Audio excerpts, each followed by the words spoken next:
Emergent strategy is a way that all of us can begin to see the world in life code, awakening us to the scared systems of life all around us. Winona is a community filled with hardworking people as well as supportive organizations that look out for the community. Winona has a population of 26,928 people, and within this population comes friendly, helpful people that look out for each other. We do see Winona as such a small community, but Winona has so much to offer. There is organizations like Winona Health Services, Live Well Winona, and Winona Area. Our first kind of questions is that we're college students at St. Mary's. We're 18, 19 years old. So can you describe us what you were doing as a freshman in college or how your college experience was?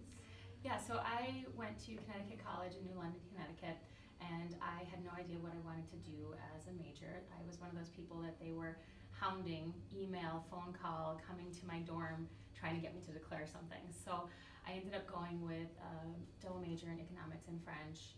Had no idea what I would do with that, but I eventually ended up in New York City doing financial consulting. But when I went into college, I also was interested in sports, and so I tried out for basketball. Didn't work out for me, but I ended up running cross country and track. And so college was just a fantastic experience of finding my network, finding my identity, and at that point when I graduated, I really didn't know what I wanted to do. So I've had an interesting journey that's led me to this point in my life. Oh wow, that's cool. It's crazy how things work like that. It really is. So tell us about yourself and the work you've done here in Winona. So I actually grew up overseas. My dad was in global health nonprofit work, so we spent 15 years abroad. I was born in Boston, and we moved overseas when I was 3. So as I mentioned, I went to Connecticut College, and with that BA in economics and French, I also did my internship in Geneva, Switzerland with the World Health Organization. So that was a really great experience going back out that way. What else? I moved here, so I was living in New York City for 2 years after college, mostly doing project management work. I met a dairy farmer from Winona, Minnesota, so I picked up my life in New York City and came out here, and it's just been a wonderfully warm, welcoming community. I got connected really quickly, and I started out at St. Mary's University, actually working in the Master's of Education department. Oh, okay. I thought at that point I might want to go into education. Turns out that was not a good fit for me. But I got free education while I was there. I could just continue. And I married my husband in 2013. We have a 2-year-old. I took the position with Live Well Winona, which is a community health hub, after 1 year at St. Mary's. And so I was the founding director for this brand new nonprofit. And as a community health hub, what we were trying to do is promote what already existed in the community and then also facilitate new health and wellness initiatives to better serve the community and intervene with health initiatives that would address some of the barriers to accessing healthy resources and healthier lifestyles. So I did that for about 8 years, and then this position with the YMCA opened up, and it was not even on my radar.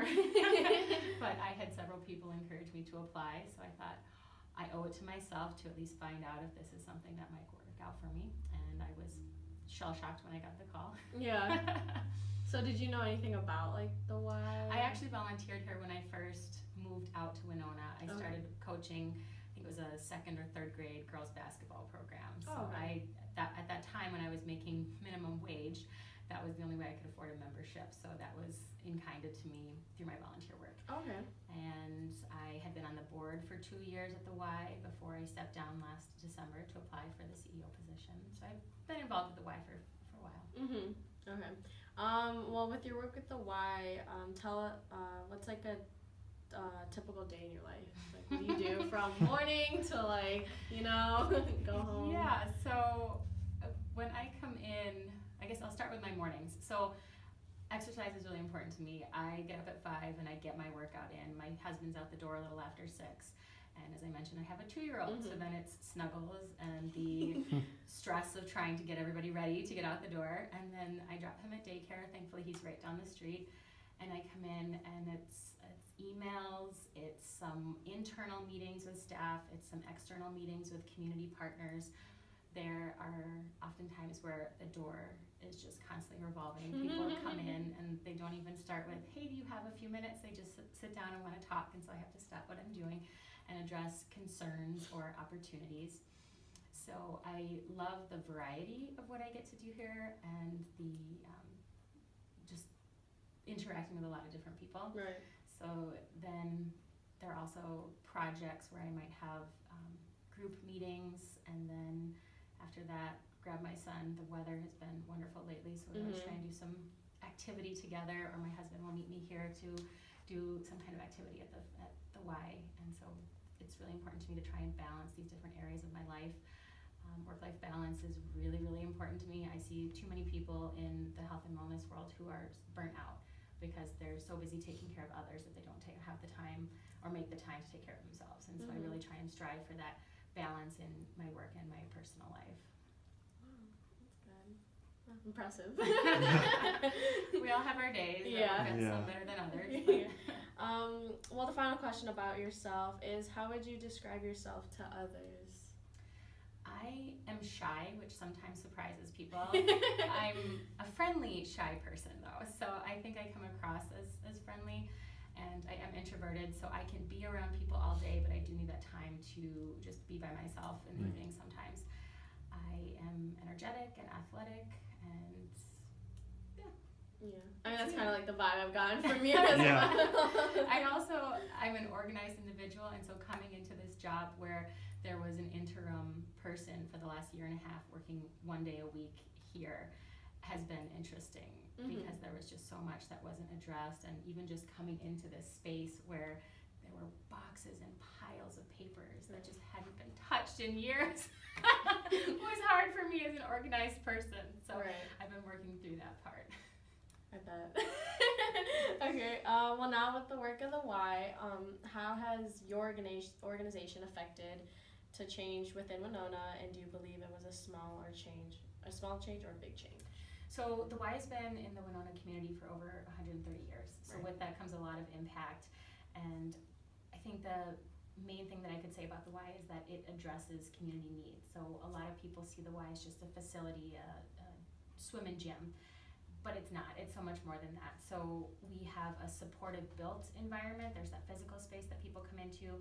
We also have very motivating staff, and we have quality programming. And then we have a lot of external partnerships that people aren't aware of. So we have after school care and summer childcare and sports programming. So we're out in the community offering these things and bringing people into the space to be able to improve their lifestyles. So we're really trying to make that healthy choice easier for people by providing the supports both through our facility as well as our staffing and programming to make that happen for people. Right. Okay. What are some small scale solutions created by the organization, and how do you see them adding to the larger picture? So a few things that come to mind: we have partnerships with schools to provide after school care, and so that is an opportunity in the community that several organizations are trying to address. And so with that, we remove the access and transportation barrier of people trying to get to our facility, and we actually do external site-based after school programming. So with that, we're providing a trusted, safe place, but we're also developing healthy human beings that are going to ultimately contribute to society and be good people, hopefully with the care and support of the Y staff. We also do a lot of financial aid for memberships and programming, and that's something that some of the community just isn't aware of. So we provide those healthy resources and support for people when they really need them most. And so that's one of the things that I'm really proud of with the Y.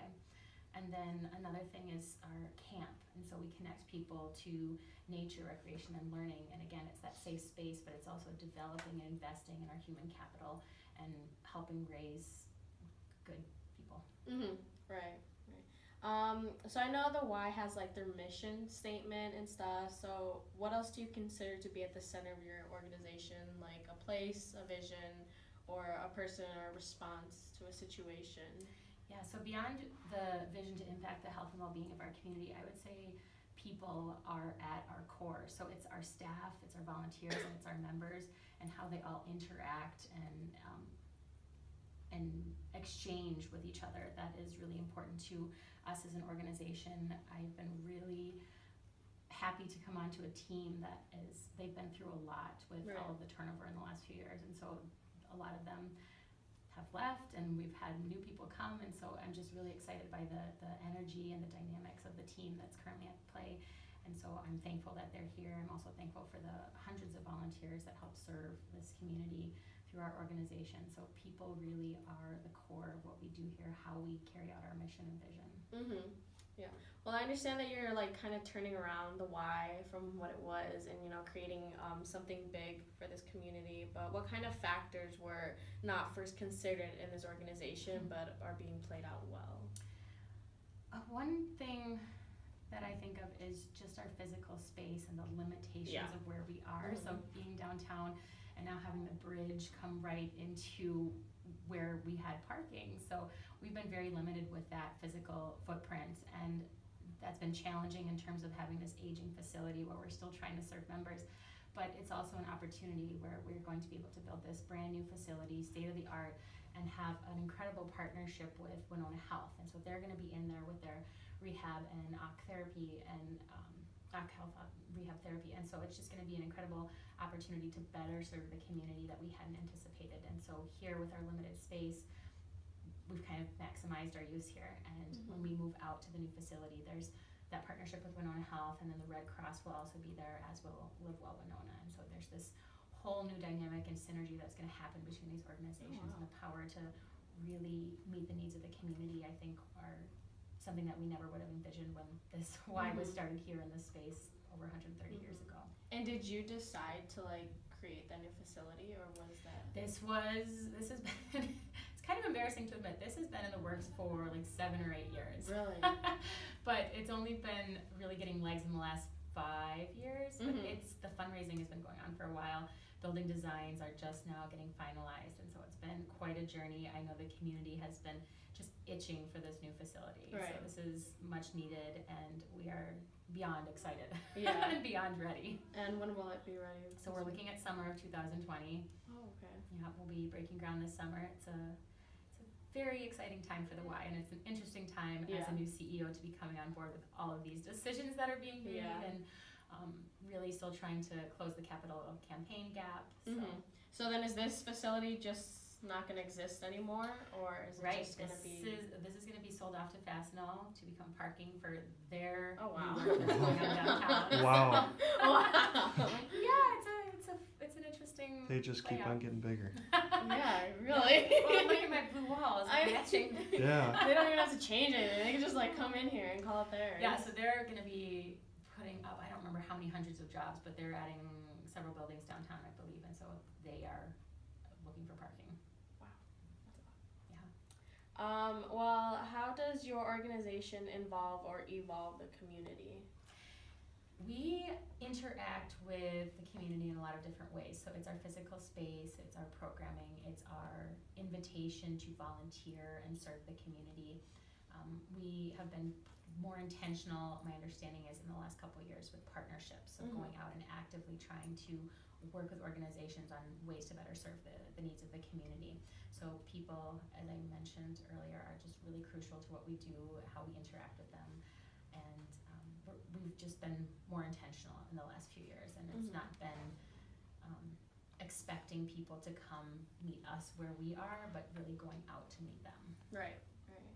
Well, I do remember you saying that you never thought you'd see yourself here in Winona being CEO of the Y, but what motivated you to kind of take this role, and then like what kind of describe the path you took? Yeah, as I said, I never really saw myself in this position, and it wasn't until I had several people say, you really should apply for this. So I was motivated, I think, because of the culture that I see here and the community that is the Y. So there are different pockets of people around the Y that form smaller communities, and then the Y as a whole has a bigger community. And there's just such a unique culture of inclusion and health and wellness that I was really attracted to. And just also the potential that the Y has, I think, to do even more for the community. I kept saying that through the interview process. I said, there's just so much potential that we haven't even begun to scratch the surface with. And even when it comes to our new facility and being there with Winona Health and Live Well and the Red Cross, we've been floating out some programming partnerships, but I think once we get in that space and start interacting with each other even more, things will come out of that. Right.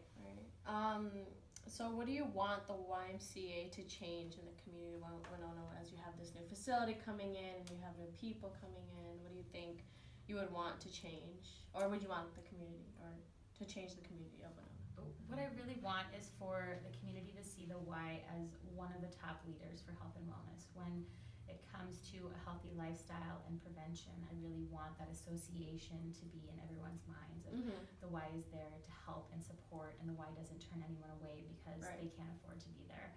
So I want that message to be loud and clear to the community as we go into our new space, and just let it be a place for all. When I was interviewing, I kept saying my vision for the Y is to serve the whole community and the whole person. So not just that physical, but the spirit, mind, body connection, and really be able to serve the whole community and that whole person, that anyone that walks through our door. Well, those all the questions, and I thank you for being able to answer all these questions of the Y and the new facility that's coming in. And well, I'm pretty excited for the Y to come in because there's a Y by my place, and I work out there all the time. So, well, thank you. The YMCA is currently located in downtown Winona, and the new facility is set to break ground in the summer of 2020. We have had the opportunity to interview Ms. Janik, who gave us the insight of what a true leader has to accomplish in order for Winona to succeed.